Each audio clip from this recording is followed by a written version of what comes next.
All right, let's bring in political strategist Jessica DeLoach, who joins us from Washington, D.C. Jessica, good to have you on the program with us. What is the Obama factor here in the Biden campaign in these final days, especially with the two appearing together in Michigan?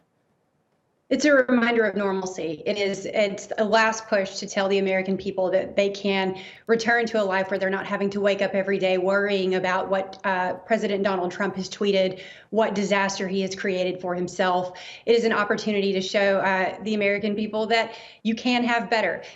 We've heard everything that Donald Trump has had to say about what a Joe Biden presidency would give you, but the reality is that every claim he has made against Joe Biden is actually something that you can find that his administration has actually done. You know, this race, if this race were to happen today, I would say the most important state would be Pennsylvania. I think this race is going to be tighter than a lot of people realize, and Pennsylvania is going to be the key state. There's little evidence to suggest that this race is tightening. So I think that all of our efforts, or all the efforts that you're going to see on behalf of both of these campaigns, will probably come down to Pennsylvania. Michigan is an incredibly important state. Having former President Barack Obama show up there today with Joe Biden was more of just showing America there's a sense of camaraderie, there's teamwork. You have, with Joe Biden, you have normalcy, you have experts, you have people who can get this country back on track and get us out of this horrible morass and this depression that we've been in, all due to the Trump administration. Do you think, though, that Obama will make much of a difference with last-minute undecided voters, if those even exist? Because it seems like people have pretty much made up their mind. And do these two together still hold the same level of popularity as they did when they left the White House 4 years ago? You know, I don't think that it would be possible for any dynamic duo to have that same level of popularity, but I do think that there's plenty there to motivate people. At this point, if you're undecided in your vote, I don't think seeing Barack Obama and Joe Biden on stage together is going to be the thing that moves you. People, I think at this point, it comes down to what your single issue is. And, Michigan is an incredibly important state.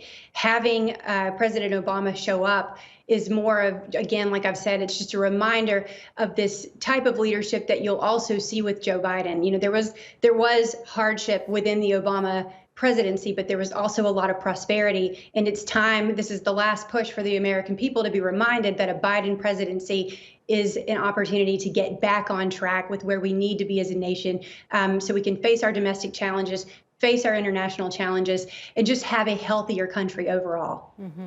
And let's talk about the President Trump. He's really ramping up his campaigning in these last few days. I think he has some dozen or so rallies between now and Tuesday.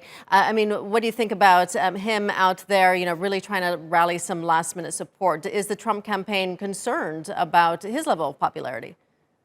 I believe that the Trump campaign is deeply concerned about his popularity. Every time he opens his mouth, he causes himself more problems.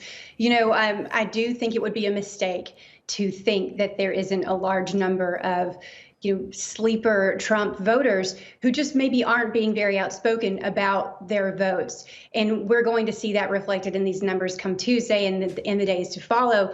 But his rallies, I think, they appeal to people who were already going to vote for him. I don't think that his rhetoric is moving voters in his direction, because at this point, every time he opens his mouth, he hands the Biden campaign an opportunity to say, actually, no, this very claim that he's made, we can refute. Here's how we can refute it. Look at your bank account. Look at the lack of assistance that you've received during this pandemic. That $1,200 check you got, that ran out a long time ago.